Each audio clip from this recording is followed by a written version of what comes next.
Un seul titre au sommaire, début de la campagne de vaccination contre la pandémie à coronavirus dans la province du Lualaba. C'est le ministre provincial de la Santé, Jules Kabouit, représentant de Madame la vice-gouverneure et gouverneur ad intérim de la province du Lualaba, Fifi Masuka Saini, qui a prêché par l'exemple. C'est tout pour les titres. Madame, Messieurs, accrochez-vous car les détails c'est tout de suite.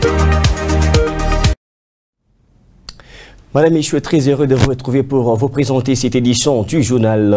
Commençons cette édition par cet élément en société, la tracasserie policière à laquelle font face les motocyclistes de la ville d'Écologie reste à désirer. C'est le cas des motocyclistes qui œuvrent au sein du rond-point monument situé dans la commune de Manéka, qui se disent être victimes de la tracasserie policière et ces derniers plaident pour l'implication des autorités provinciales. Lucie Machik nous fait les points. La moto est le moyen de transport rapide utilisé dans le Lualaba. Pour bien exercer leur métier, les transporteurs sont exigés de payer différentes taxes de l'État dont ils qualifient des tracasseries. Par rapport à ma taxe, ma numérotation, la plaque ainsi que la numérotation que nous payons à la mairie d'Écologie, il n'y a aucune identité qui peut justifier ce qu'hôtel a déjà payé ou pas. Nous ne sommes pas protégés. Même ceux qui sont en ordre avec les documents sont toujours tracassés. C'est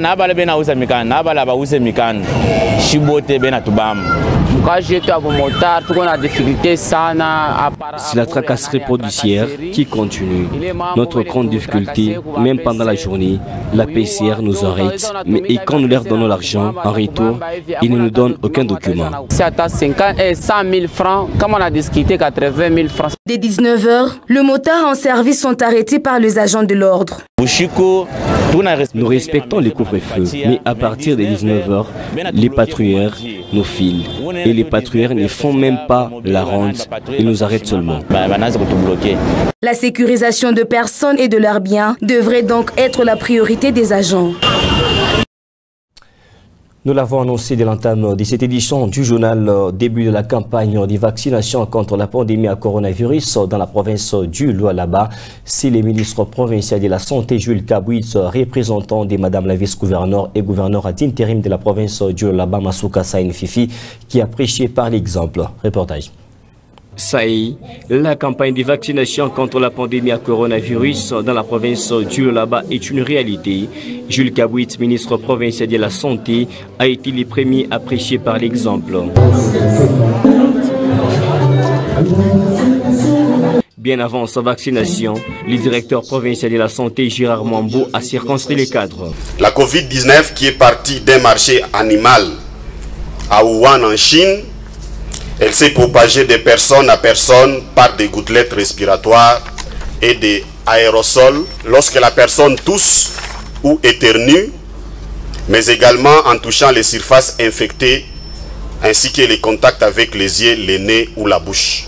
La vaccination a des côtés positifs sur l'économie de la province du Lualaba. La vaccination a un impact positif sur la reprise de la vie sociale et économique car elle constitue le moyen le plus sûr qui nous permettra de lever les mesures de restrictions telles que le couvre-feu, la limitation du nombre de personnes en réunion, fêtes, églises, etc., etc. Par la même occasion, les patrons de la santé en province appellent la population à se faire vacciner pour éradiquer ces fléaux qui frappent le monde. À noter que plusieurs sites sont mis à la disposition de la population pour se faire vacciner gratuitement. Restons toujours dans les méandres de la santé pour vous parler. Nul n'est sans ignorer que le gouvernement provincial du Lualaba a procédé au début de la campagne de vaccination, mais l'opinion s'interroge. Les vaccins AstraZeneca expirent au plus tard à la fin du mois de juin. Alors, qu'en est-il de ces derniers? Est-ce que cela aura des répercussions sur la santé de la population? Dr Patrick Chinawej répond à cette question. Qui vient d'arriver, combien a contenu ces premiers lots? Le premier lot, nous avons environ 26 000 doses et jusque-là, nous venons de démarrer aujourd'hui et nous sommes optimistes que nous allons épuiser ces stocks et au cas où le besoin se fait sentir, le niveau central va nous réapprovisionner.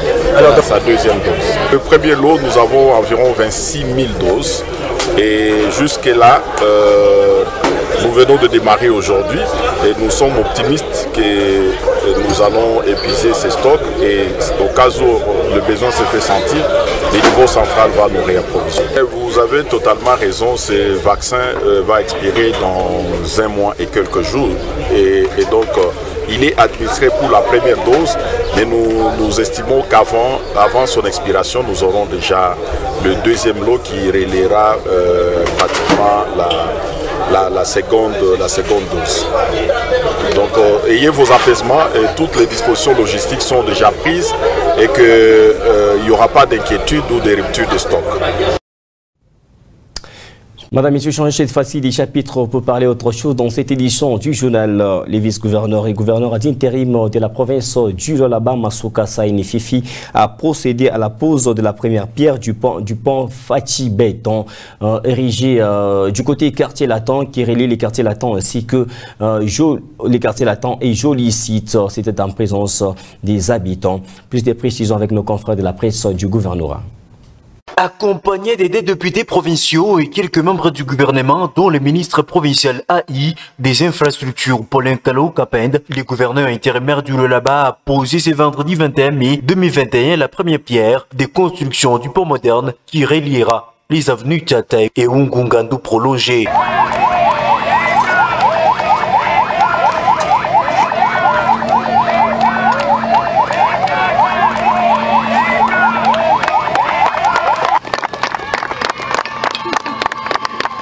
Masuka Saini Fifi s'est dit satisfaite de l'avancement des travaux exécutés par l'entreprise Mouska Engineering qui travaille d'arrache-pied pour respecter les délais et ainsi permettre à l'exécutif provincial de matérialiser ces grands projets qui soulageraient la population autrefois confrontée aux difficultés énormes pour emprunter cette artère. Nous pensons que ces travaux évoluent à 300%, vu le temps que nous étions ici la dernière fois. Nous pensons que l'entrepreneur va respecter les délais tels qu'il nous l'avait dit. Probablement, je pense que d'ici peut-être 4 mois, il pourra arriver à relier les deux parties de cette entité et il évolue. Comme vous l'avez constaté, ce sera ici non seulement un pont, mais c'est une œuvre d'art. Donc ça sera un site touristique. Ces travaux sont actuellement à la phase de la pose de la fondation, dès la voile, puis s'en suivra la dalle. L'ouvrage pourra prendre 4 mois, selon le coordonnateur des séchances.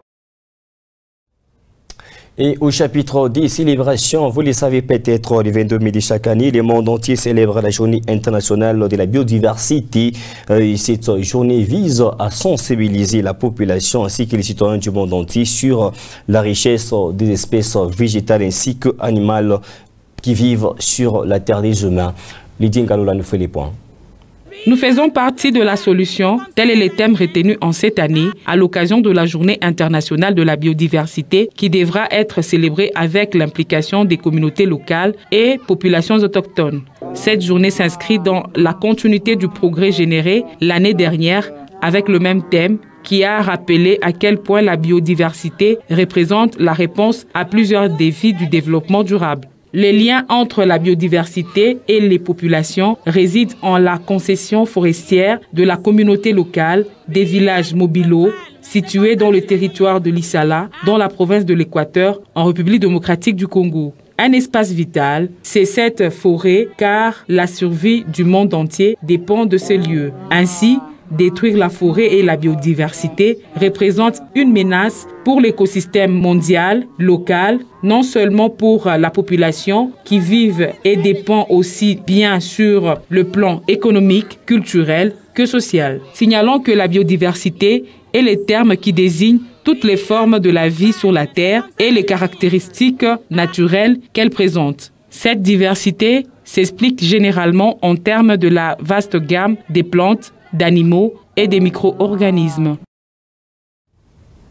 Et à l'occasion de la Journée mondiale de la diversité, la ministre nationale en charge de l'environnement et développement durable, Eve Bazaïba, appelle la population à œuvrer à l'éradication des menaces qui pèsent sur la biodiversité nationale. On l'écoute dans cet extrait choisi pour vous par Raphaël Oblandi. En dépit de l'évidence du rôle primordial de la biodiversité pour notre bien-être, certaines activités que nous menons menacent sérieusement l'existence de nos ressources biologiques, concourent à leur disparition et compromettent gravement le fonctionnement des écosystèmes.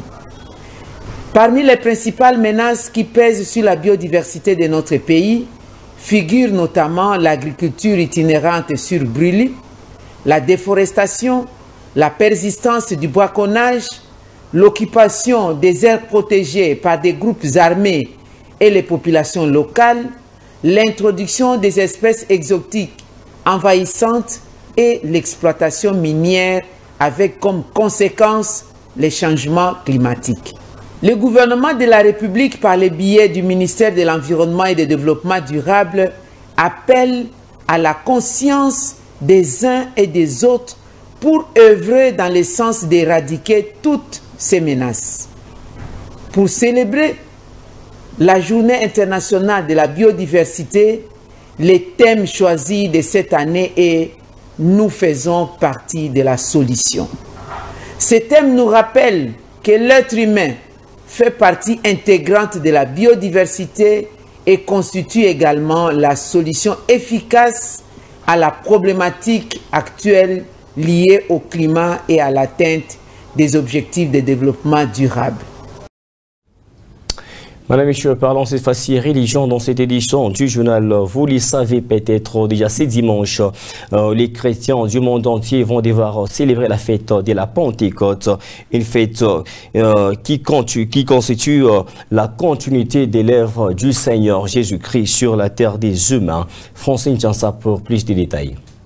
La Pentecôte est une fête juive qui intervient 50 jours après la Pâque, le jour où le Saint-Esprit s'était saisi des apôtres qui s'étaient mis à prophétiser en parlant en langue. Autrement dit, les débuts de l'Église.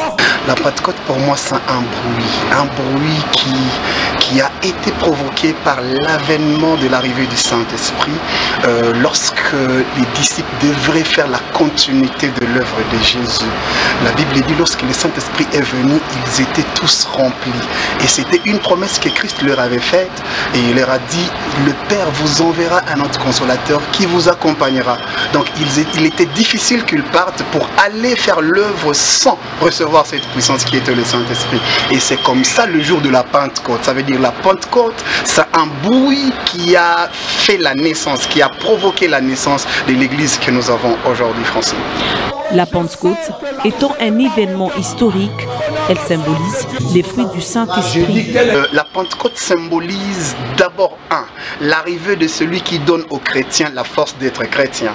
Ça veut dire qu'il est impossible d'être appelé chrétien sans avoir le Saint-Esprit. Le Saint-Esprit témoigne Christ en nous. Ça veut dire celui qui a le Saint-Esprit, il vit la Pentecôte pas seulement demain dimanche, ou pas seulement ce dimanche, mais chaque jour de sa vie. Être témoin du Christ devrait être le sens de la Pentecôte pour tous les chrétiens du monde entier. Madame Michaud, parlons cette fois-ci sport avant d'éclore complètement cette édition du journal. Vous le savez peut-être, Sangaba Lendi a rompu avec la série des défaites en gagnant Blessing des Colusi en Bujimaï le vendredi 21 mai 2021 sur un score de débuts à 1. Par conséquent, Sangaba Lendi reste 5e au classement avec 44 points. Sangaba Lendi avait besoin de 3 points pour renouer avec la victoire, chose faite face à Blessing FC de Kolwezi, dont le club de Mbujimayi a battu par 2-1. Les 100 et or ont terminé la première mi-temps avec l'avantage d'un but. En seconde période, Blessing a acculé Sangaba Lendi jusqu'à égaliser à la 58e minute, un résultat qui a reflété la physionomie du match. Par la suite, Sangaba Lendi est allé chercher sa victoire dans les 3 minutes des temps additionnels sur ses coups francs de la dernière chance. Oleko Benito a profité de la fébrilité de la défense des Bénis pour inscrire le deuxième but victorieux, synonyme d'un doublé pour le même joueur. Et la tête, et voilà, je le disais. Si pour ces petits ballons soulevés, la tête, et voilà, je le disais. Sangaba Lendi maintient sa 5e place au classement avec 44 points et met fin à une série de 5 défaites consécutives. Et voilà, chaque jour suffit sa peine, madame, messieurs. C'était donc l'essentiel de l'actualité qui a été prévue pour vous par votre rédaction. Nous vous remercions de nous avoir suivis, mais toutefois, l'actualité reste en continu sur les www.wango.info. À très vite.